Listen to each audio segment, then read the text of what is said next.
అనగనగా ఒక చెరువులో దీర్ఘదర్శి, ప్రాప్తకాలజ్జుడు, దీర్ఘసూత్రుడు అనే 3 చేపలు ఉండేవి. ఒకరోజు దీర్ఘదర్శి తన స్నేహితులకు ఇలా చెప్పింది. అయ్యో! ఈ సంవత్సరం ఇప్పటివరకు వానలు పడడం లేదు. మన చెరువులో నీళ్లు రోజురోజుకూ తగ్గిపోతున్నాయి. ఇంకో 10 రోజుల్లో నీళ్లు అంతా ఇంకిపోతాయి. అప్పుడు జాలర్లు వచ్చి మనల్ని వలవేసి పట్టుకెళ్ళిపోతారు. దగ్గర్లోనే మరో పెద్ద చెరువు ఉంది. మనందరం అక్కడికి వెళ్ళిపోదామా? అప్పుడు ప్రాప్తకాలజ్జుడు ఇలా అన్నాడు. అరే సర్లే, జాలర్లు వచ్చినప్పుడు చూద్దాం. అప్పటిదాకా మనం ఎందుకు భయపడాలి? శాంతిగా ఉండొచ్చుగా.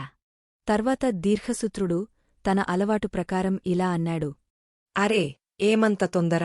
జాలర్లు వచ్చినప్పుడు చూద్దాం. అప్పటిదాకా కంగారు పడాల్సిన పనిలేదు. ఎంత చెప్పినా మరో 2 చేపలు వినలేదు. అందుకే దీర్ఘదర్శి ఆ రాత్రే నెమ్మదిగా దొర్లుకుంటూ పక్కనే ఉన్న పెద్ద చెరువులోకి వెళ్ళిపోయింది. కొన్ని రోజులు గడిచాయి. చెరువులో నీళ్లు ఇంకిపోయాయి. అది గమనించిన జాలర్లు వలలు తీసుకుని వచ్చారు. జాలర్లను చూసిన ప్రాప్తకాలజ్జుడు తెలివిగా ఆలోచించింది. ఇప్పుడు ఒక్క ఉపాయముంది. చచ్చిన దానిలా నటించాలి. అలా చచ్చిన దానిలా నీటిమీద తేలిపోయింది. జాలర్లు చూసి, చీచీ, చచ్చిన చేపేనా ఇది? పక్కన తీసి పారేయండి అంటూ దానిని తీసి దూరంగా విసిరారు. అదో అదృష్టం! అది పక్కనే ఉన్న చిన్న నీటిగుంటలో పడి ప్రాణాలు దక్కించుకుంది. మిగిలిన దీర్ఘసూత్రుడు మాత్రం వలలో చిక్కుకుంది. గెజగెజాడుతూ తన్నుకుంటూ పడిపోయింది.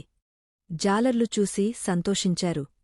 అర్రే, ఎంత పెద్ద చేపో! ధలే దొరికింది. ఇంటికి తీసుకెళ్ళి వండుకుని తినేయాలి అంటూ ఇంటికి తీసుకెళ్లి వండుకుని తిన్నారు. కాబట్టి పిల్లలు, ఈ కథలో నీతి ఏంటంటే, ముందే పరిస్థితిని గ్రహించుకుని ముందుచూపుతో ఆలోచించాలి. ఏదైనా ప్రమాదం వచ్చినప్పుడు తెలివిగా ఉపాయం ఆలోచించాలి. లేకపోతే మన పరిస్థితి కూడా మూడో చేపలాగానే అయిపోతుంది.